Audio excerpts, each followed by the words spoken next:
alam mo, yung magkapatid na bilyar, wala kami masyadong, sabihin natin, wala kami masyadong issue eh. Sabihin natin si Senator Pia, wala kami masyadong issue. Parang- Kaya, sentimiento namin, and I think I share, or my colleagues in the former majority na nasa minority ngayon, sinishare na yung sentiment ko na medyo mabigat lang sa dibdib namin na si Senator Loren na talagang original na Yun. kasama namin mula sa pool. Kaya nga Nabulaga kami kasi, alam mo, Yeah. ako I admire Senator JB, Senator Sherwin. Noong kami nakabuo ng 15, hindi sila agad-agad nagpirma. Pumunta sila kay Senate President Cheese. No? Noong untenable na yung sitwasyon, nagpaalam sila na maayos.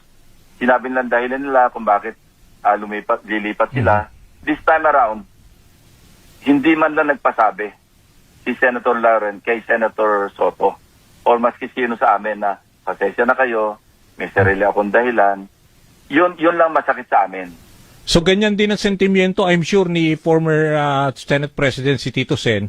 Kasi alam ko close sila eh. Sa akin, ina-express ko, posibleng hindi lang ma-express ni Senator Soto yung ina-express ko ngayon. Pero I can feel him na ganon ang kanyang sentimiento. Kasi mas close sila ni Senator Loren Kaya nga.